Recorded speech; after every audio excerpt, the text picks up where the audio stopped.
شیطان کا وسوسہ، پتہ نہیں قبول ہوگی یا نہیں، اتنی دعا تو مانگ چکا ہوں، ابھی تک تو کوئی نتیجہ سامنے نہیں آیا، اور مانگنے کا کیا فائدہ ہوگا؟ کیا واقعی دعا مانگتے ہوئے یہ وسوسہ نہیں آتا سب کو؟ یا یہ مایوسی کی کیفیت نہیں آتی، میری تو نہیں سنی جا سکتی، معلوم نہیں وہ کون خوش قسمت ہے جن کی دعائیں سنی جاتی، اس لیے چلو کسی اور سے کہہ دیتے ہیں وہ میرے لیے دعا کر دے، اپنے لیے خود کیا کرنا۔ تو شیطان ہمیشہ دعا مانگنے کے عمل میں رخنا ڈالتا ہے، خلل پیدا کرتا ہے، کیونکہ دعا ایک ایسا عمل ہے جو اللہ اور بندے کے درمیان ایک محبت کا تعلق پیدا کرتا ہے، ایک اپنائیت کا تعلق پیدا کرتا ہے، ایک تقرب کا تعلق پیدا کرتا ہے۔ جب انسان اپنے رب سے مانگتا ہے تو اس کا احسان مند ہوتا ہے، اس کے قریب آ جاتا ہے، اور مانگتا انسان کس سے ہے؟ جس پر مان ہوتا ہے، جس پر یہ یقین ہوتا ہے کہ وہ دے گا، جس پر اعتماد ہوتا ہے کہ وہ میرا بہت خیر خواہ ہے، میرا بھلا کرنے والا ہے۔ انسان ہر ایک سے نہیں مانگ سکتا، ہر ایک کے سامنے اپنی ضرورت نہیں رکھ سکتا۔ تو اگر دیکھا جائے تو ایک اللہ کی ذات ایسی ہے کہ جس سے یہ ساری توقعات پوری ہو سکتی، اللہ کے سوا کوئی نہیں کہ جو انسان کے ساتھ ایسا معاملہ کر سکے۔ اس لیے تمہارا رب کہتا ہے کہ مجھ سے مانگو، اس کو پسند ہے بندوں کا مانگنا۔ اچھا، یہ جو دعا ہے اس میں صرف کسی چیز کا براہ راست نام لے کر مانگنا ہی شامل نہیں، یعنی مانگنے کے طریقوں میں صرف ایسا ہی نہیں کہ ہم کہ یا اللہ فلاں چیز مجھ کو دے دے۔ اس کے کئی انداز ہو سکتے ہیں۔ ایک تو یہی براہ راست کسی خاص چیز کا سوال کرنا، یہ بھی بہت اچھا ہے۔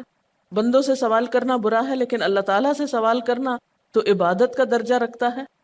یعنی کتنا پیار آتا ہے نا اللہ تعالیٰ پہ کہ ضرورت ہماری ہے اور ہمارے اس مانگنے کے عمل کو بھی عبادت کہہ رہے ہیں، کیونکہ ایک تعلق ہے نا، وہ وقت اس کی یاد میں گزرتا ہے، اس کی طرف متوجہ ہو کر گزرتا ہے، اس لیے وہ وقت بھی عبادت بن جاتا ہے، وہ عمل بھی عبادت ہو جاتا ہے۔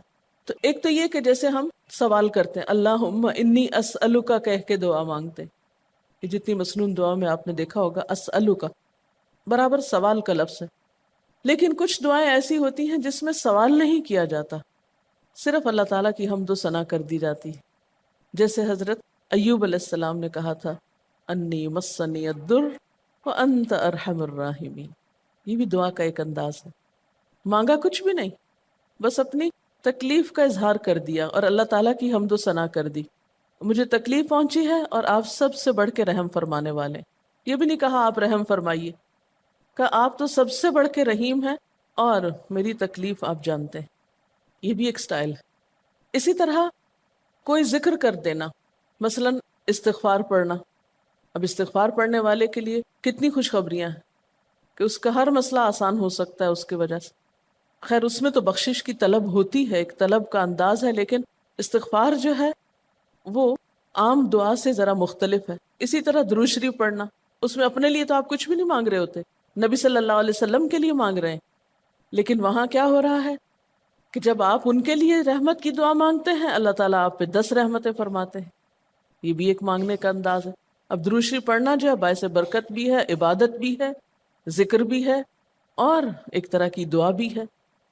اسی طرح بعض اذکار کے آپ نے کتنے فائدے دیکھیں، صبح شام کی دعاؤں میں آپ دیکھیے آپ پڑھتے ہیں بسم اللہ الذی لا یضر مع اسمہ شیء فی الارض ولا فی السماء وہو السمیع العلیم۔ یہ صرف ذکر ہے، اس میں آپ مانگ تو کچھ نہیں رہے، لیکن کتنی فضیلت ہے اس کی کہ جو شخص یہ دعا پڑھے گا اس کو کوئی چیز نقصان نہیں دے گی۔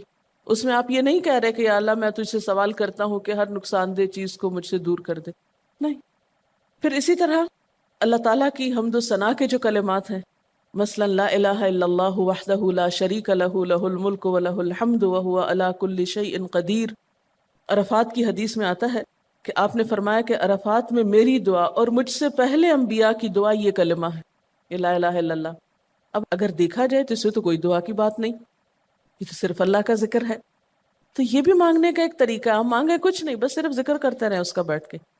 اسی طرح آپ دیکھتے ہیں کہ طواف کے دوران آپ کیا پڑھتے تھے، سبحان اللہ والحمد للہ ولا الہ الا اللہ واللہ اکبر۔ اب یہ دعا تو نہیں، یہ تو ذکر ہے اللہ کا۔ تو اللہ تعالیٰ کا ذکر کرنا، اس کی کتاب کی تلاوت کرنا، اس کو پڑھنا، علم حاصل کرنا، یہ ایسے اعمال ہیں کہ جن میں مشغول ہو کر انسان کے لیے کائنات کی ہر چیز دعائیں کرنے لگتی، طالب علم کے لیے بہت سی مخلوق دعائیں کرتی.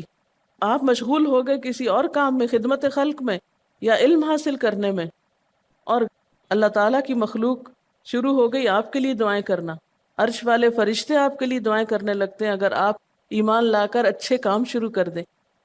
تو اللہ سے مانگنے کے مختلف انداز ہیں، ڈائریکٹ مانگنا بھی اور مختلف عبادات کرنا بھی. اسی طرح وَاسْتَعِینُوا بِالصَّبْرِ وَالصَّلَاةِ، مدد مانگو صبر اور نماز سے. ٹھیک ہے، نماز میں انسان بہت سی دعائیں پڑھتا ہے، لیکن اگر مشکل وقت میں انسان صبر کے ساتھ نفل پڑھ کے اللہ تعالیٰ کا ذکر کرے اور اس کو سمجھ نہ بھی آئے کہ کیا دعا مانگو، کیونکہ بعض پریشانیاں ایسی ہوتی ہیں کہ انسان منہ سے کچھ نکال بھی نہیں سکتا، تو یہ نماز بھی کافی ہو جائے گی. وَقَالَ رَبُّكُمُ ادْعُونِي، اور تمہارا رب کہتا ہے مجھے پکارو.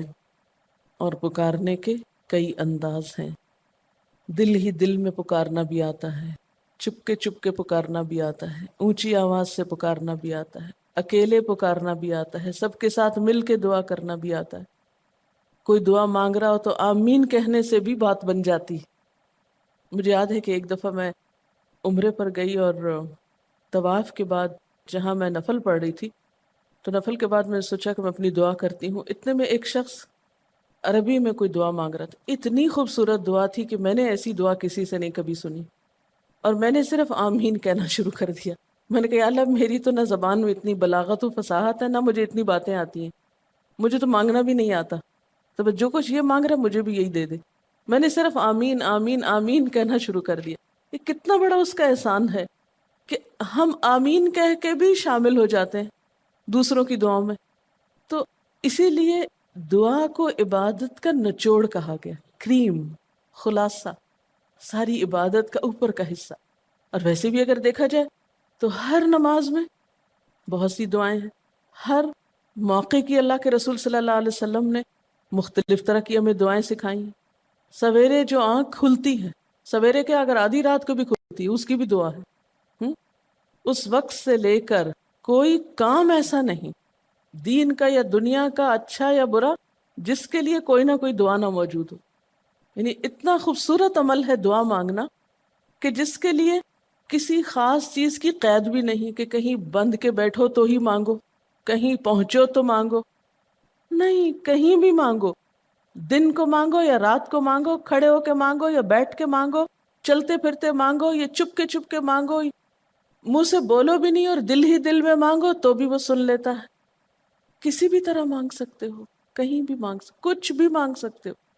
اس لیے وقال ربکم ادعونی استجب لکم، تمہارا رب کہتا ہے مجھ سے مانگو، میں تمہاری دعا قبول کروں گا.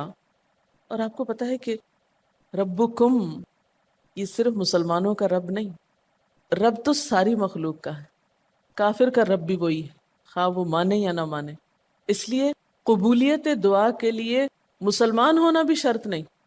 اگر کوئی کافر بھی اللہ کو پکارتا ہے، اپنے رب کو پکارتا ہے، تو وہ اس کی بھی سنتا ہے. اور خصوصاً اگر وہ مظلوم ہو، کسی نے اس پہ ظلم کیا ہو، تو وہ فریاد فوراً اوپر پہنچتی ہے، خواہ وہ مسلمان نہ بھی ہو.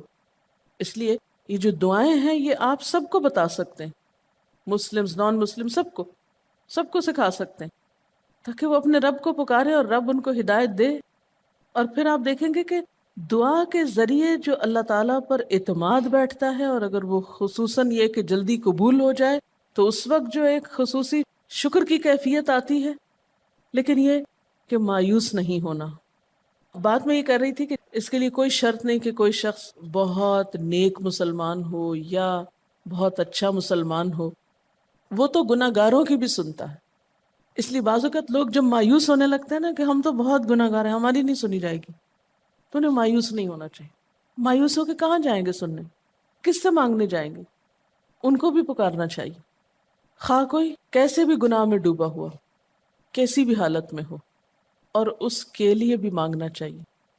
حتیٰ کہ کافر جب تک زندہ ہے، اس کی صحت کے لیے، اس کی ہدایت کے لیے، اس کی خیرخواہی بھلائی کے لیے بھی آپ خوب دعائیں مانگ سکتے ہیں. آپ صلی اللہ علیہ وسلم ابو جہل کے لیے بھی دعا کرتے تھے، یا حضرت عمر کے لیے کہتے تھے کہ ان دونوں میں سے کسی ایک کو تو ضروری ہدایت دے. تو دعا ہر حال میں فائدہ دیتی ہے. ان مصیبتوں میں بھی فائدہ دیتی ہے جو اتر چکی ہیں، ان میں بھی دیتی ہے جو نہیں اتری. دعا تو ابلیس کی بھی قبول ہوئی تھی. اس نے قیامت تک زندگی کی دعا مانگی تھی، اس کی بھی قبول کر لی گئی. اس نے کہا تھا قال انظرنی الی یوم یبعثون، قیامت تک کے لیے مجھے مہلت دے کہ میں انسانوں کو بھٹکا سکوں. تو اللہ تعالیٰ نے کہا جاؤ، تمہیں مہلت دی گئی. اس لیے یہ خیال تو اپنے دل سے سب نکال دیں کہ ہماری دعا نہیں قبول ہوتی. سب کی ہو سکتی، شرط یہ ہے کہ آپ واقعی دعا مانگ رہے ہوں. ہاں، جو غافل دل سے مانگے اس کی نہیں قبول ہوتی، کیونکہ وہ مانگ نہیں رہا، وہ تو بس صرف ایک فرض پورا کر رہا ہے. وہ بظاہر دیکھنے میں مانگنے کا عمل نظر آ رہا ہے لیکن حقیقت میں مانگ نہیں رہا. تو حدیث میں آتا ہے کہ اللہ تعالیٰ غافل دل کی دعا نہیں قبول کرتا. بس کچھ ادب یہ ضرور سکھائے گئے کہ انسان قطع رحمی کی دعا نہ کرے، گناہ کی دعا نہ کرے، غلط کاموں کی دعا نہ کرے، اور پھر ساتھ یہ کہ دعا کرنے کے بعد مایوس نہ ہو، دعا میں جلد بازی نہ کرے، کیونکہ اللہ تعالیٰ نے قبولیت دعا کا وعدہ کر رکھا ہے. استجب لکم، میں قبول کروں گا تمہاری دعائیں. ہاں، یہ ضرور ہے کہ قبولیت کی شکلیں مختلف ہوتی ہیں. بعض اوقات تو انسان کو بالکل وہی مل جاتا ہے جو وہ چاہتا ہے، بعض اوقات وہ نہیں ملتا جو وہ چاہتا ہے، بلکہ وہ دے دیا جاتا ہے جو اس کو زیادہ ضرورت ہوتا ہے. یعنی ہمارا تو علم اتنا محدود ہے نا، ہم ایک چیز مانگ رہے ہوتے ہیں جو ہمارے حق میں کوئی زیادہ اچھی نہیں ہوتی. اللہ تعالیٰ ہمارے لیے ہم سے بڑھ کر مہربان ہے، وہ ہمیں وہ نہیں دیتا بلکہ وہ دیتا ہے جو ہمیں اس سے زیادہ فائدہ دے سکتا ہے. اگر آپ اپنی گزشتہ زندگی کی دعاؤں پہ ایک نظر ڈالیں تو ہم کتنی چھوٹی چھوٹی چیزیں مانگتے رہے ہیں اور اللہ تعالیٰ نے ہمیں اس سے بڑھ کر عطا کیا ہے.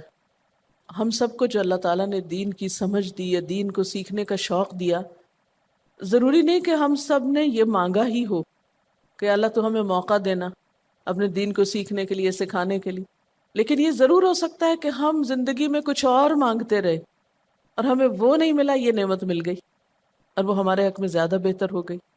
اور یہ ہو سکتا تھا کہ ہمیں وہ چیز مل جاتی اور آج ہم اس چھوٹی سی چیز کو لے کر اس کا شوق بھی پورا کر چکے ہوتے ہیں، اس کی ساری اٹریکشن ختم ہو چکی ہوتی، کیونکہ دنیا کی کوئی چیز ایسی نہیں جس کی اٹریکشن ختم نہ ہو جائے یا جس کی ویلیو گھٹ نہ جائے، جو پرانی نہ ہو جائے. لیکن قرآن کا علم ایک ایسا علم ہے جو ہر دم نیا لگتا ہے، ہر دم زندگی دیتا ہے، خوشی دیتا ہے، سکون دیتا ہے، ایک راحت ملتی ہے. یہ پرانا نہیں ہوتا. پھر اسی طرح یہ بھی ہوتا ہے کہ بعض اوقات انسان کی کوئی آفت ٹال دی جاتی. آپ مانگ رہے ہیں رزق، تو وہ رزق میں برکت تو نہیں ہوتی مثلا، لیکن کوئی بیماری آپ سے ٹال دی جاتی کہ خدا نہ خواستہ آپ کو اگر مال مل بھی جائے اور ایسی بیماری لگ جائے کہ سارا مال اس میں ڈوب جائے تو مال بھی گیا اور تکلیف الگ. تو اللہ تعالیٰ اپنی رحمت سے آپ کو زیادہ مال تو نہیں دیتے مگر وہ بہت بڑی بلا سے محفوظ رکھتے ہیں، کسی حادثے سے بچا لیتے ہیں، کسی ایسی پریشانی سے بچا لیتے ہیں کہ جس میں آپ کا سب کچھ ہی کھپ جاتا. کیونکہ ہمارے پاس کوئی رائٹ تو نہیں ہے، ہم کو ڈیزرو تو نہیں کرتے کہ ہر وقت ہم امن و امان میں رہیں.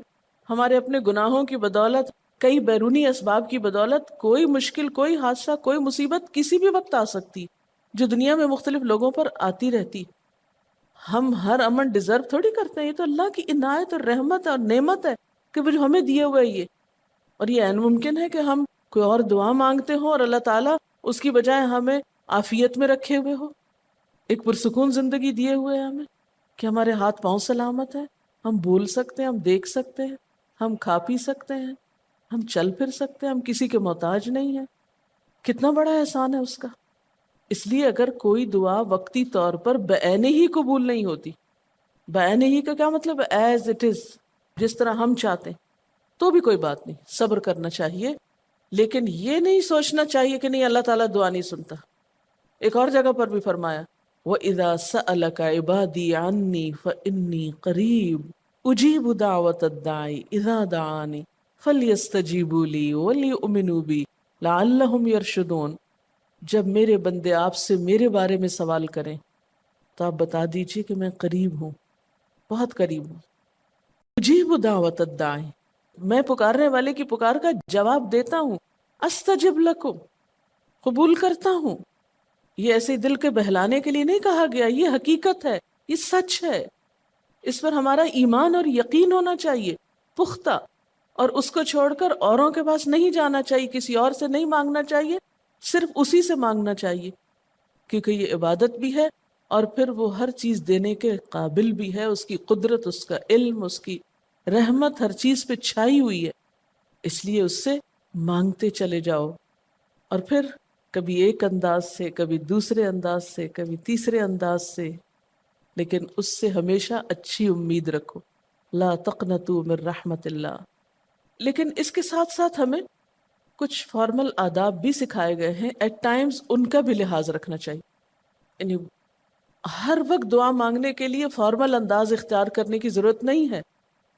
مثلا صبح شام کے اذکار ہیں، چلتے پھرتے آپ پڑھ سکتے ہیں، اب مثلا باتھ روم میں داخل ہونے کی دعا ہے تو اب آپ پہلے سے تسبیح اور درود شریف تو نہیں اس کے پڑھیں گے، یا نکل کے وہ ساری فارمیلٹیز تو نہیں پوری کریں گے جو دعا کے اول آخر کی جاتی ہیں عموماً جب فارمل دعا مانگی جاتی۔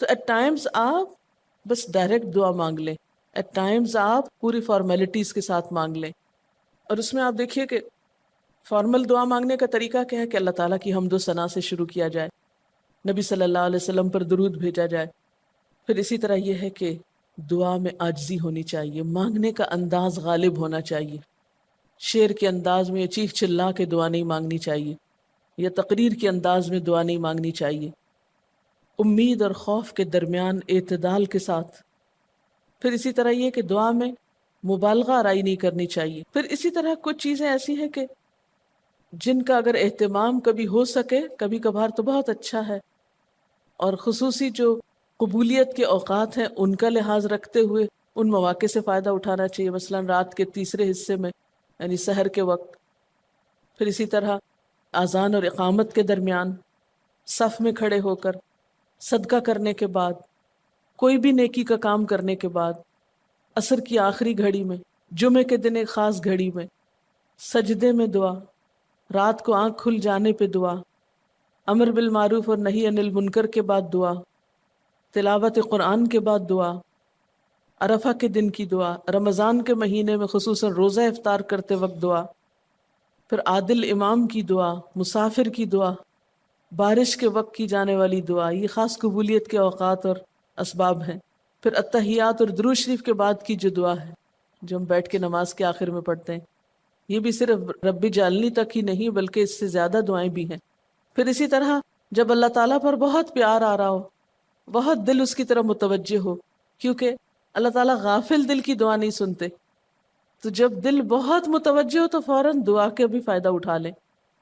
اسی طرح اضطراری کیفیت میں، بہت بے چینی کے وقت، جب کچھ سمجھ میں نہ آ رہا ہو، بیماری کے وقت، پھر اسی طرح سفر کے وقت، پھر اولاد کی دعا ماں باپ کے لیے، ماں باپ کی دعا اولاد کے لیے، استاد کی دعا شاگردوں کے لیے، شاگردوں کی دعا استاد کے لیے، اور جب دعا مانگے تو انداز کیا ربنا اغفر لی ولوالدی وللمؤمنین، اپنی ذات سے شروع کر کے والدین یا قریبی لوگوں کے بعد پھر سب کے لیے عام دعا، پھر اسی طرح وضو کے بعد کی دعا، کعبہ کو دیکھتے وقت جب پہلی نظر سے دیکھیں، پھر حتیم کے اندر، پھر سعی اور طواف کرتے وقت دعائیں پڑھنا، پھر مزدلفہ میں۔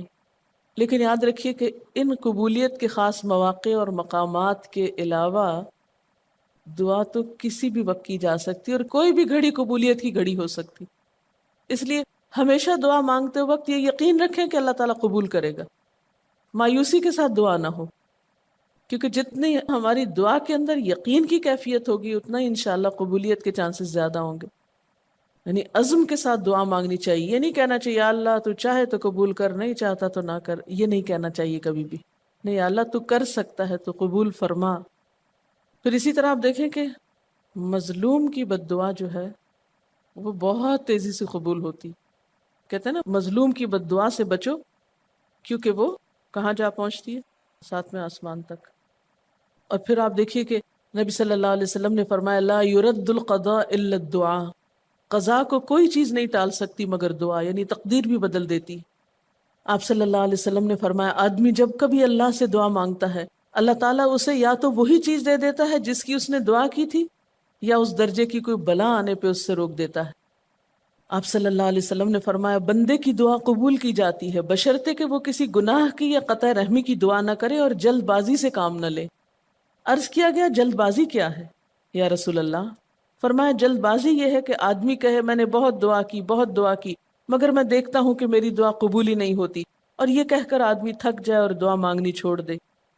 نہیں، دعا سے کبھی نہ تھکے، اس لیے کہ اللہ کی نگاہ میں دعا سے بڑھ کر کوئی چیز باوقت نہیں۔ لیس شیء اکرم علی اللہ من الدعاء۔ اور پھر خصوصاً اللہ کا فضل مانگنا، قرآن پاک میں بھی اللہ تعالیٰ فرماتے ہیں وَاسْأَلُوا اللَّهَ مِن فَضْلِهِ، اللہ سے اس کے فضل کا سوال کرو۔ پھر اسی طرح عافیت کی دعا کہ اللہ تعالیٰ ہر حادثے مصیبت تکلیف پریشانی سے بچا کر رکھے، یہ دعا بھی بہت پسندیدہ ہے اللہ تعالیٰ کے نزدیک۔ آپ صلی اللہ علیہ وسلم نے فرمایا دعا ہر حال میں فائدہ دیتی ہے، ان بلاؤں کے معاملے میں جو نازل ہو چکی اور ان کے معاملے میں جو نازل نہیں ہوئی، بس اے بندگان خدا تم ضرور دعا مانگا کرو۔ اور پھر آخری بات کہ تم میں سے ہر شخص کو اپنی ہر حاجت اپنے رب سے مانگنی چاہیے، حتیٰ کہ اگر جوتی کا تسمہ بھی ٹوٹ جائے تو بھی اللہ تعالیٰ سے دعا کرے، یعنی چھوٹی چھوٹی چیزوں میں بھی جب ضرورت پیش آئے تو اللہ کی طرف رجوع کرے۔ وَقَالَ رَبُّكُمُ ادْعُونِي أَسْتَجِبْ لَكُمْ، اور تمہارا رب کہتا ہے کہ مجھے پکارو، مجھ سے مانگو، میں تمہاری دعا قبول کروں گا۔ ان الذین یستکبرون عن عبادتی، بے شک وہ لوگ جو میری عبادت یعنی دعا سے تکبر کرتے ہیں، یعنی مجھ سے تکبر کی بنا پر نہیں مانگتے، جیسا کہ حدیث میں بھی آتا ہے من لم یسأل اللہ یغضب علیہ، جو اللہ سے نہیں مانگتا اللہ اس پہ غضبناک ہوتا ہے، یعنی جو دعا نہیں کرتا اللہ تعالیٰ اس سے ناراض ہوتا ہے، کیونکہ وہ تو بے تعلق ہو گیا نا اپنے رب سے نہ مانگ کر، اور خصوصاً تکبر کی وجہ سے۔ ایسے لوگوں کی جزا کیا ہے؟ سیدخلون جہنم داخرین، ان